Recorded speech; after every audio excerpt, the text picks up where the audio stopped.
A inadequação da alocação topológica dos alimentos na codificação civil brasileira. Marcos Kerkalan. 1. Refletindo acerca da alocação inadequada dos alimentos no Código Civil Brasileiro.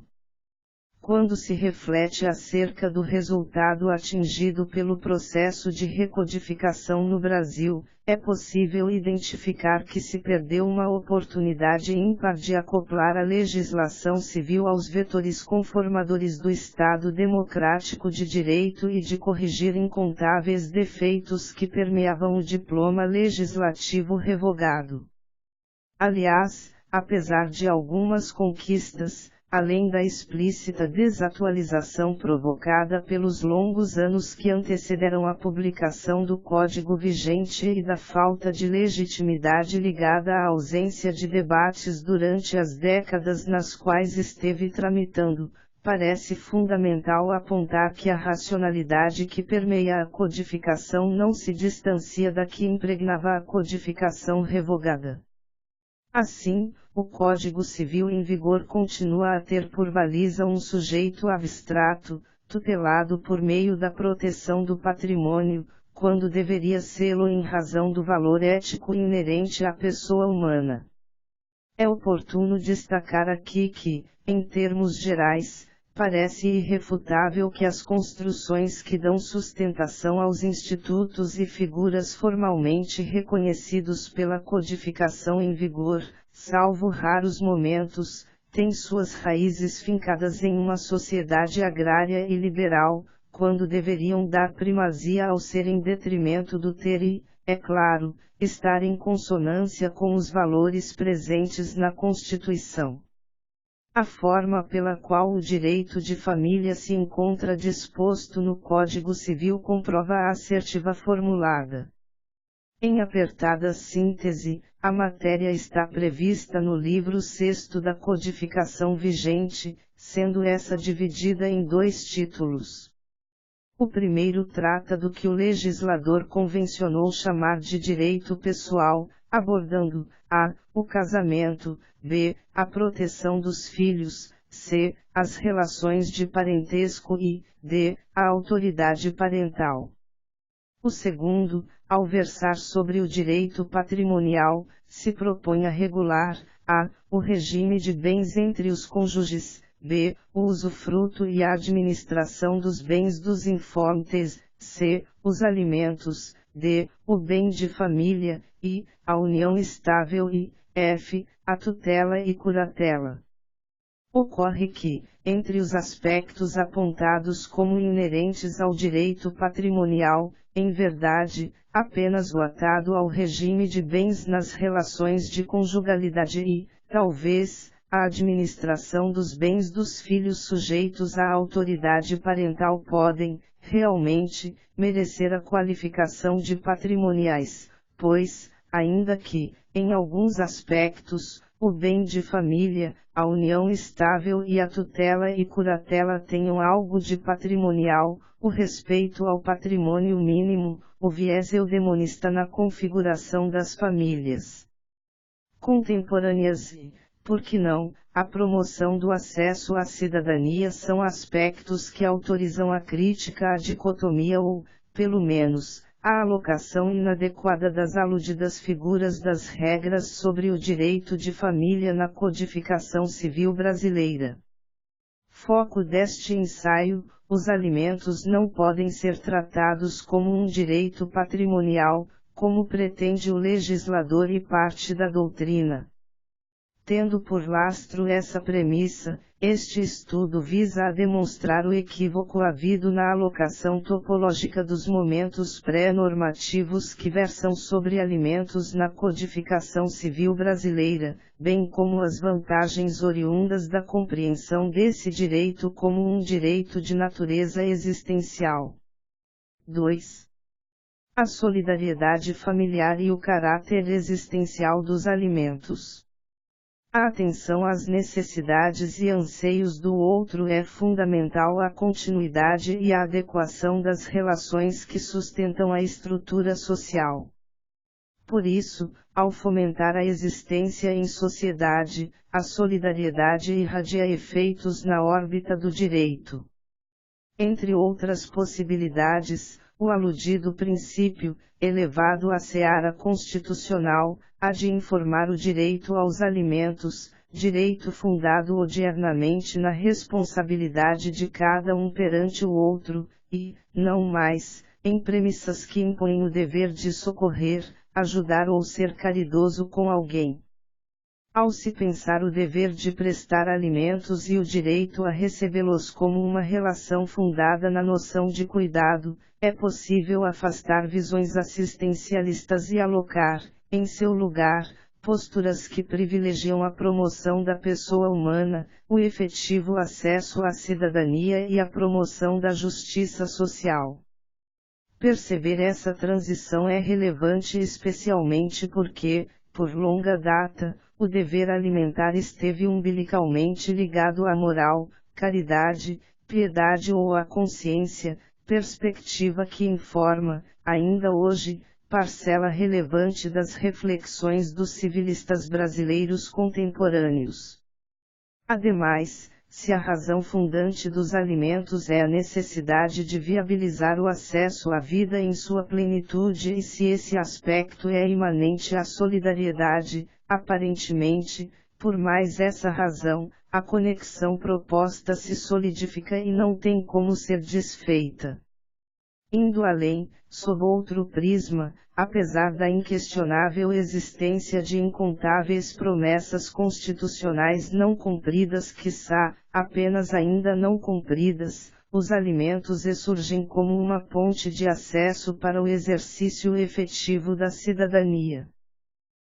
Se a família é o espaço adequado para a realização de cada pessoa que a compõe, mesmo que os alimentos, em incontáveis ocasiões, surjam como consequência inexorável da gênese e superação de conflitos surgidos no âmago das relações familiares, isso ocorre porque, além do afeto, àquela impõe-se o dever de viabilizar acessos para o desenvolvimento de cada um dos seus.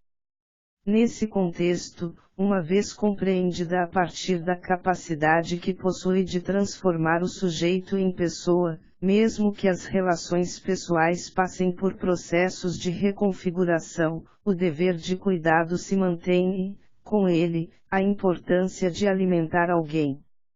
A projeção apontada se mostra plausível quando se recorda que, na moldura semântica que delineia o signo alimentos, a expressão congloba os recursos necessários à promoção da vida, compreendida aqui em sua plenitude se inserem aspectos como alimentação, saúde, habitação, vestuário, acesso à educação etc., elementos fundamentais para que seu titular possa crescer como pessoa.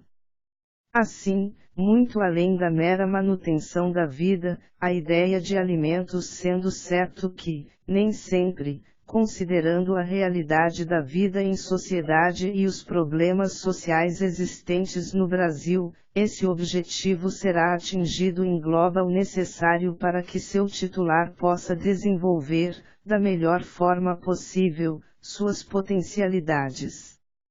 Daí que, embora convertidos em regra, por ocasião da sentença ou do ajuste entre os interessados em uma prestação pecuniária, os alimentos, como instrumento de promoção da pessoa humana, devem ser lidos como um direito de ordem existencial, pois visam a promoção de um ser que, sem eles, talvez nunca alcance, verdadeiramente, esse patamar. É oportuno registrar que a questão, entretanto, não é pacífica e, entre outros, Guilherme Calmon Nogueira da Gama, Maria Helena Diniz e Orlando Gomes defendem que o débito alimentar possui caráter patrimonial. Tais autores sustentam, em termos gerais, que, apenas assim, a prestação será juridicamente exigível, desconhecendo, aparentemente, que, na contemporaneidade, a prestação mesmo no direito das obrigações, não precisa ter por característica a patrimonialidade, bastando que o interesse em questão seja digno de tutela. Além disso, ao que parece, não enxergam o aspecto imaterial imanente a esse direito, vertente irrefutável quando se considera a importância dos alimentos na conformação da personalidade de seu titular, seja ele nascituro, infante, adolescente, adulto ou idoso. O dinheiro ou a prestação equivalente atuam como simples instrumentos e, portanto, não podem ser utilizados como critérios de classificação do direito sob análise, mesmo porque o substrato material desse direito dá lugar a seu valor existencial quando as necessidades supridas em razão de sua fixação e adimplemento são cotejadas.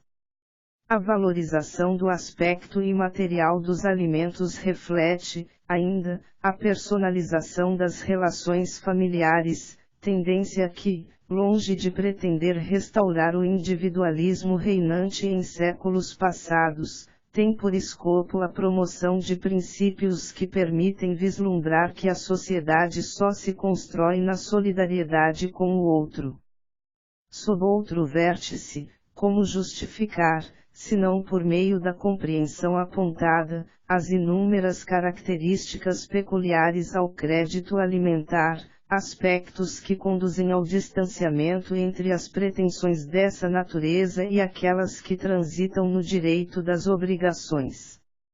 Atributos como a impossibilidade de disposição, b. a vedação à compensação, c. a irrenunciabilidade, d. a irrepetibilidade e a impenhorabilidade são exceções no sistema e, por isso, devem ser justificadas. Muitas delas, aliás, não foram, nem mesmo, excepcionadas pelo legislador, o que afasta a possibilidade de recurso a argumentos de ordem dogmática em defesa da tese criticada neste estudo.